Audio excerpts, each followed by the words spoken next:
Alors, le 5 décembre dernier a eu lieu la 22e édition des Energy Music Awards et celles et ceux qui nous suivent sur Instagram savent que j'ai passé un peu la soirée à troller l'émission comme un petit cochon sympathique. Seulement, après quelques temps de réflexion, je me suis posé la question suivante. En dépit du fait que je n'apprécie pas la moitié, voire parfois le 3/4 des artistes qui y passent, ce qui me regarde pleinement même si je suis capable de reconnaître que presque tous sont des talents vocaux et musicaux, je me suis demandé pourquoi j'avais trouvé cette édition particulièrement pétée. On va aujourd'hui dans cette vidéo un peu particulière puisque mon collègue Franck n'est pas avec moi pour des raisons que je ne peux révéler au risque d'être ensuite pris en charge par la protection des témoins du FBI, nous allons revenir sur plusieurs points qui, selon moi, ont rendu cette édition encore plus éclatée que d'habitude.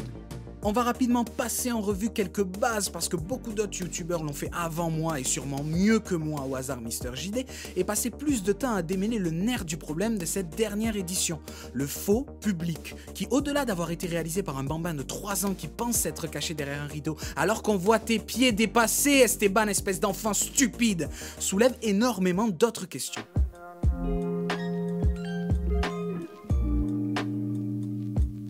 Alors les Energy Music Awards, qu'est-ce que c'est? Les Energy Music Awards, c'est un peu ce selfie que tu vas prendre de toi en pensant être assez beau pour pouvoir la poster sur les réseaux en étant sûr que les gens te disent « vous êtes vraiment beau ».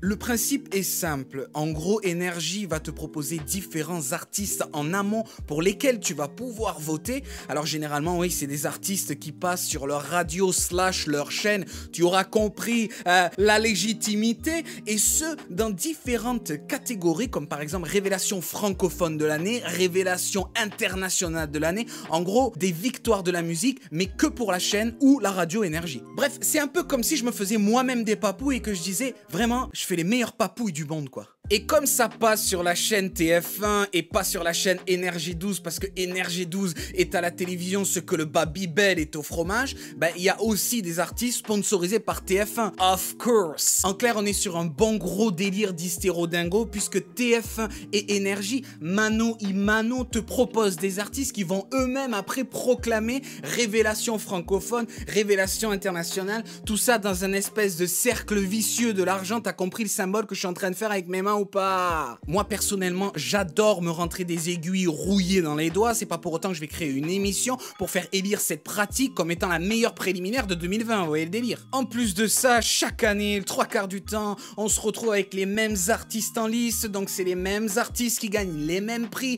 Je veux dire, au niveau éclectisme, au niveau diversité, au niveau variété, on est quand même bien loin que ce que propose par exemple au hasard une modalité d'examen de l'université. Tu as compris l'ironie, je pense. Et enfin, pour couronner le tout, on est quand même bien d'accord pour dire que la majorité des invités qui viennent sur le plateau remettre des prix préféraient être obligés de manger pendant 60 ans dans une cantine dégueulasse d'un lycée dégueulasse plutôt que de remettre les awards dans cette émission. Mais quelle angoisse, bon sang! Et comme en termes d'angoisse, bon ben, je m'y connais un petit peu, t'as vu ma gueule, tu connais le principe, je veux dire, si tu t'abonnes pas à cette chaîne, si tu mets pas la cloche, moi je vais angoisser toute la nuit et je vais pas dormir et ce sera ta faute, tu vois le délire ou pas? Et si vous avez apprécié ce chantage affectif, n'hésitez pas à mettre aussi un pouce en l'air. Angoisse, respiration, air, tuez-moi. Comme je vous l'ai annoncé, le truc qui fondamentalement a fait que cette année a été particulièrement iconiquement nulle, c'est le fait d'avoir rajouté un faux public. Les yeux au ciel, je survivrai, je reviendrai comme un immortel. Alors oui, vous allez me dire, mais pour les matchs de foot, ils rajoutent un faux public. Je vais vous répondre, oui, c'est vrai, mais le truc, c'est qu'ils essayent un minimum de synchroniser ce qui se passe sur le terrain, l'action, les buts, les machins, avec l'ambiance dans le stade. Là, c'était le Goncourt de la série Z. Le montage sonore était, mais... J'ai remarqué que t'étais chelou. Il est où depuis tout à l'heure? Me fais pas les yeux doux. Je suis ta main. Non mais vous entendez cette nappe boueuse qu'ils ont mis derrière, vous entendez les boucles, c'est les mêmes applauses, les mêmes cris qui reviennent à chaque fois. Je vais vous dire, 45% des gens qui ont des acouphènes et qui ont regardé l'émission se sont jetés du balcon. Vous comprenez tellement c'était dur à entendre? J'ai tellement cru qu'ils me prenaient pour un corps que si à la fin ils s'étaient auto-remis un award du montage sonore, eh ben j'aurais même pas tiqué. Mais bref, au-delà de l'aspect pourri de tout ça, cette froide manigance met en évidence plusieurs problèmes.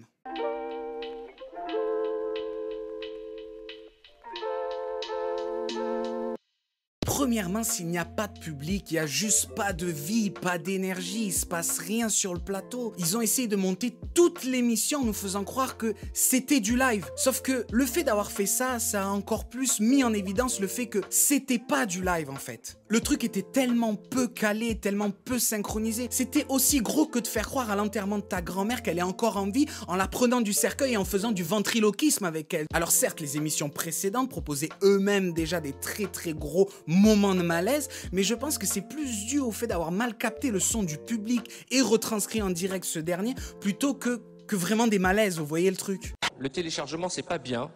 On peut finir en prison. On assiste à des scènes d'une rare cruauté dans les cellules. T'as fait quoi, toi, pour en arriver là? Bah, j'ai tué ma femme à la hache. Et toi? Bah, moi, j'ai téléchargé Le Roi Soleil. L'absence de public a aussi posé un gros souci à Nikos. Il est présentateur, il n'est pas acteur. Et quand tu présentes, tu t'attends quand même à ce qu'il y ait un public dans l'émission et que ce public interagisse avec toi, même si toi, devant ta télévision, tu l'entends pas forcément. Et lui, je pense qu'il a besoin de cette énergie, il a besoin de ce truc pour lancer ses moments, lancer ses tops, ses trucs, et avoir un retour de quelque chose. Là, il y avait rien du tout. Du coup, à chaque fois que Nikos a pris la parole, c'était creux, et c'était vide, et c'était faux. Tout ça, ça a accentué le fait de se dire, mais cette émission, en fait, elle est pas en live, c'est pas du direct, pourquoi vous faites semblant? Alors qu'on voit très bien de par le public, juste le public, que ça cause trop de problèmes pour être vrai. Et comme l'émission elle est pas en direct, je me suis dit, mais du coup ils ont dû faire plusieurs prises, pourquoi ils ont gardé ces prises? Parce que franchement des fois c'est dégueulasse. Comment tu veux mettre une ambiance live avec une boucle sonore de rire et d'applaudissements qui tombe à n'importe quel moment? Je veux dire, le public random c'était peut-être le pire truc à faire. Et puis Nikos qui se force à rire aux vannes des invités, alors que d'habitude il y a 5000 personnes potentiellement qui rigolent. Je veux dire, vous pensez vraiment que Nikos il allait combler 5000 personnes qui rigolent en même temps? Et c'est précisément à cause de tout ça qui rate l'ambiance de l'émission qu'ils ont voulu faire passer comme live alors qu'elle ne l'était pas. Le seul truc que ça met en avant, c'est un gros malaise. Alors en plus de te mettre mal à l'aise, tu te rends compte quand même que derrière ils ont aussi voulu te prendre pour un con. Quand tu rajoutes un public qui fait semblant de rigoler, qui fait semblant d'applaudir, qui fait semblant de hurler à des moments complètement random, tu te dis que les mecs ils ont juste lu 2 théories de psychologie sociale et qu'ils se sont dit, tenez, on va mettre 5000 personnes qui hurlent à des moments complètement random, comme ça les gens devant leur télé ils vont être super contents, ils vont croire qu'il y a une super ambiance. C'est déjà utilisé dans des ressorts comiques comme par exemple dans How I Met Your Mother ou dans Friends où on rajoute des rires, mais les rires ils sont rajoutés après la vanne. T'imagines si Joey faisait une vanne, ça rigolait avant, il fait sa vanne et après il y a personne. Donc c'est fait exprès pour soutenir l'aspect comique du truc. Toi si tu le fais n'importe comment et que tu synchronises rien du tout, ça tombe à l'eau et on se rend juste compte que tu nous prends pour des cons. Alors je vous vois venir, vous allez dire oui mais Massi, toi qui es un génie sensationnel, qui aurait éventuellement permis à la France de se libérer après 39-45, qu'est-ce que tu aurais proposé à la place? Alors déjà moi je vous répondrais... merci. Après j'aurais dit cérémonie intimiste, parce que 2 guitares acoustiques, 2 pianos, un tapis par terre, une interview de Nikos par-ci par-là, un mec qui te tape sur les bambous et c'est numéro 1, tu vois ce que je veux dire? Ils ont pas envie de voir que tu les prends pour des cons. Et là on a vu que tu les prenais pour des cons. Tu nous enlèves les blagues pourries des invités, tu nous enlèves les artistes qui font semblant d'être surpris. Oh mon dieu c'est vrai j'ai reçu le truc. Tu le savais 24 heures, 48 heures, un mois à l'avance, arrête de nous prendre pour un con. Et à la place tu nous mets un truc où les gens ils réinterprètent leurs morceaux, les artistes ils revoient un peu la manière de jouer leur tube. Par exemple, Stromae, quand il était venu au Energy Music Award, il avait repris un de ses morceaux. Et ça tuait, franchement.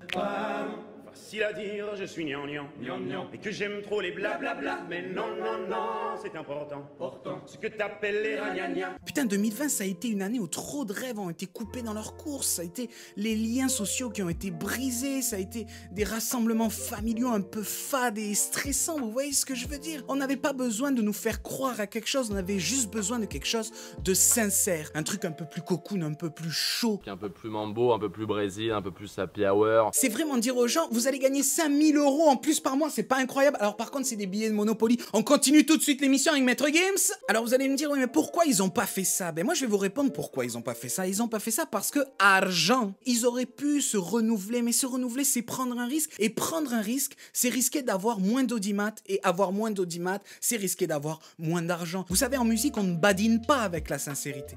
On aurait dû faire passer la sincérité pour la musique plutôt que les strass et les paillettes. Mais ils en ont décidé autrement parce qu'ils ont eu peur de prendre un risque. Cette émission n'a fait aucun effort pour promouvoir les artistes ou la musique. Et c'est pour ça qu'on est tous sortis de cette émission avec une impression de McDo mal digérée. Tout ceci m'amène à mon dernier point.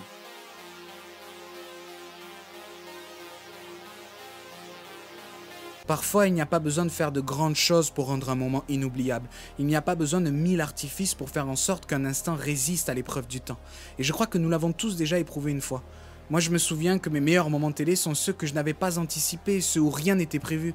Je pense à la grande époque des enfants de la télé ou au sketch des Robins des Bois pour ce qui concerne plus ma génération. Mais je retrouve aussi et souvent ces sensations dans certaines vidéos de McFly et Carlito par exemple. Alors pourquoi ? Parce que la sincérité et la spontanéité prennent le pas sur le conventionnel établi par les grosses machines qui dirigent ce qu'on regarde. Et cette petite révolution représente bien souvent pour moi l'espoir de ne pas toujours me plier à ce qu'on me demande de faire. Ainsi, l'effet de surprise pure et sans aucune préparation au préalable sont pour moi vecteurs d'espoir, de bonheur et d'envie d'éprouver de beaux moments. Récemment, j'ai entendu Maurice Barthélémy, ancien membre des Robins des Bois, dire qu'au fond, ce que les gens attendaient le plus durant leur sketch, c'était les moments où ils allaient sortir de leur rôle, redevenir eux-mêmes et rire de leurs propres conneries. C'est précisément ce basculement qui fait toute la beauté de ces moments artistiques.